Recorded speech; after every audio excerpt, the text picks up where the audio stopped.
identifying the reason for the different views of labor experts for the Philippines.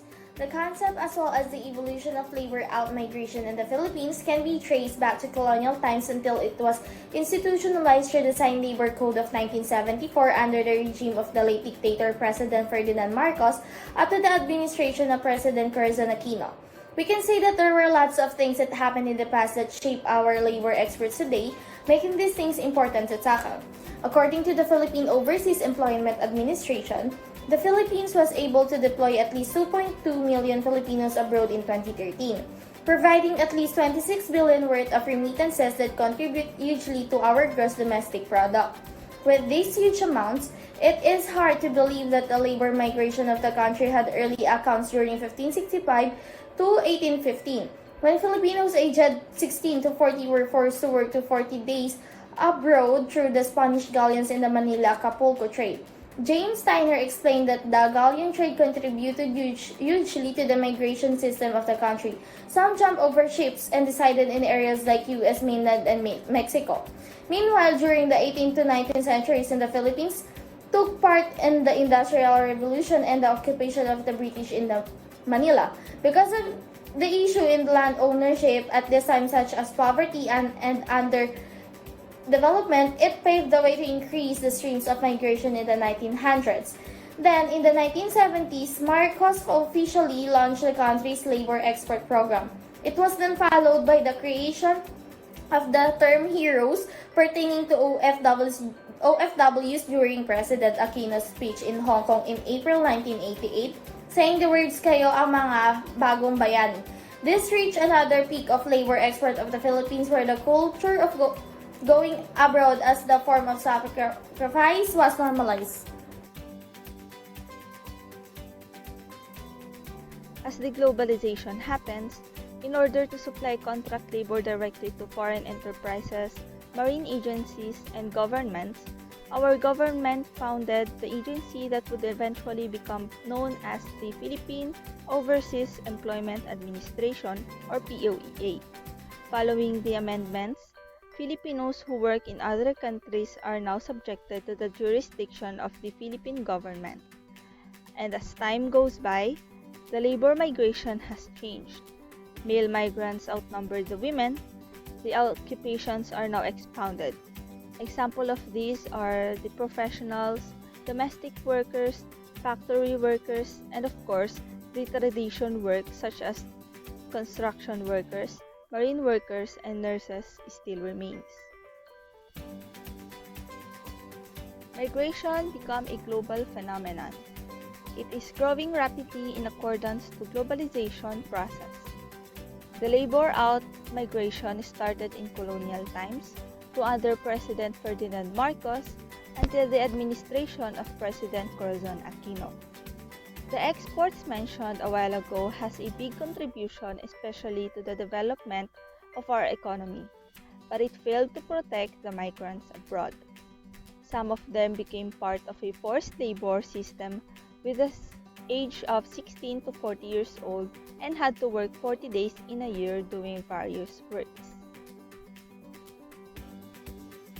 The Filipinos are moving overseas as an alternative or tactic for a better life has become normal, accepted, and even desired. Moreover, 10 million Filipinos or 10% of the population now work or live abroad. However, the current economic improvement has enabled the Philippines to move beyond its long-standing labor migration strategy and boost the return and reintegration of overseas Filipino workers. And now, the OFW are often called Bagong Bayani simply because of their sacrifices to go miles away and to provide the needs of their family, and for making considerable contribution to our country's economic growth because of their remittances. Zon Aquino plays an important part in justifying the Philippines' image as a competent workers throughout the globe. So she was the first person who termed OFWs as the Bagong Bayani or New Heroes in her delivered speech in Hong Kong.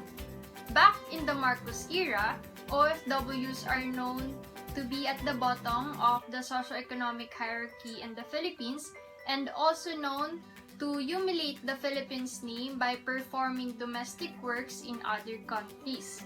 However, in the delivered speech by Aquino, she encouraged the OFWs, especially the women, to be proud of themselves.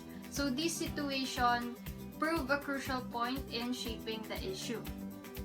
In addition with this one, the sacrifices of our OFWs were not all good experiences, but mostly a bad experiences, which was enveloped by violence. So in regard with this one, Aquino began a battle with the Congress over a law that will safeguard our migrant workers. Fortunately, it was successful. So the lawmakers began to understand the plight of our OFWs. They began to investigate. They proposed a bill that will protect our overseas Filipino workers. So the way Aquino commended the efforts of the domestic workers in her speech aided in educating other people about who these OFWs are and what is their contribution to the Philippine economy. Criticizing the term bagong bayani. Are we really looking at heroes? Or are we simply calling our OFWs heroes? To withdraw our attention from the fact that our citizens are leaving the country for better opportunities and greener pastures. What does it say about us and our country? As mentioned, it was in 1988 when the late President Corazon Poangco Aquino had a speech in Hong Kong talking about the sacrifices of overseas Filipino workers, which he referred to as mga bagong bayani. This speech has come a very long way, especially today that there are still millions of Filipinos who seek progress and job opportunities in other countries. Indeed, we have already embraced the idea of calling them the new heroes, but really, do we really look at them as heroes as we call them heroes, or are we just withdrawing our attention from the fact that our countrymen, mostly women, are leaving the country for greener pastures and better lives? Certainly based on the information included in the informative essay of Jean and Sinas Franco, the way that overseas workers are called heroes does not necessarily mean that they are considered heroes. There were hundreds or thousands of cases about the abuses and violence that our labor experts had experienced in the other countries. But the fact that they are still called heroes despite these sad events make these events normal. Hi, my name is Constantino. So it's true that most Filipinos who worked hard abroad may have earned lots of money and contributed to the increase of the gross domestic products of the country, but the support of the government towards them to avoid further abuses and violence must be developed. So in exporting labor workers abroad may be a good for the country's economy, but of course it says a lot about us and our country as well.